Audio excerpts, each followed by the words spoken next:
Oh my God! Sabi niya, Mom, wala ka po bang vid kung paano mo ginawa? By the way, you're so ganda and ang sexy po. May nagtatanong nga kung may video tutorial ako ng kung paano ko ginawa yung beach outfit ko na to.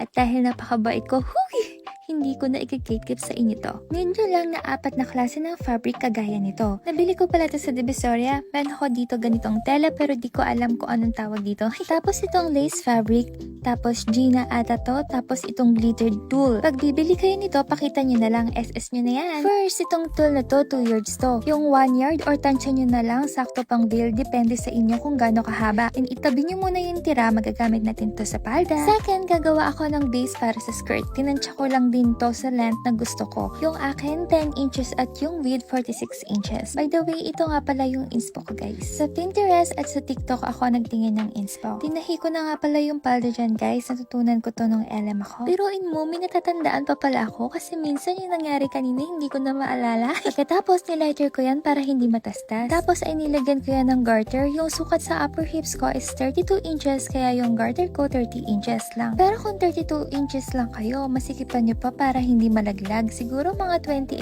ka na. Hindi ko na nga na-videohan kung paano ko ginupit yung lace at yung Gina na tela, guys. Pero ang sukat niyan, 10 by 12 inches. Nilighter ko din yan isa-isa para hindi matastas. Ganon. Sipagan mo lang talaga kung gusto mo maging sirena. Ito pala magiging kalabasan yan pag nakabit na. Trial ko pa lang to dahil baka pangit o hindi sakto, pero ang ganda niya na agad, guys. Ganito ko pala nilagay yan. Hinila ko siya sa gitna at yung hinila ko ang ikakabit ko sa palda. Ganyan. Nilagay ko nga muna sila isa-isa para sakto ang bilang. Bale 6 na lace na 10 by 12 ito times 2 para sa harap at likod. Yung isang tela naman, mga 5 pieces naman nito times 2 harap at likod. Kabit nyo lang ito alternately. Ito na nga at natapos ko na yung palda. Since may spaces sa taas, naglagay ako nitong natirang tulle. Hinati ko yung natira para sa likod at harap yan. Yung sa harap, tinahi ko yan na naka-fold para may effect siya na layering. Tapos, tinahi ko na siya sa mismong palda. Ganyan siya, tapos ganito sa likod para hindi naman kita masyado ang pagkataon natin, diba?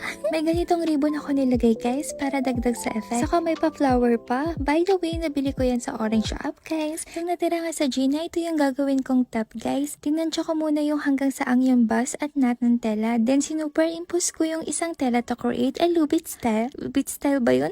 Basta. Diyan na ako nag-overlap, then tinahi ko na siya. Nilagay ko siya dito para magawa ko yung style na gusto ko.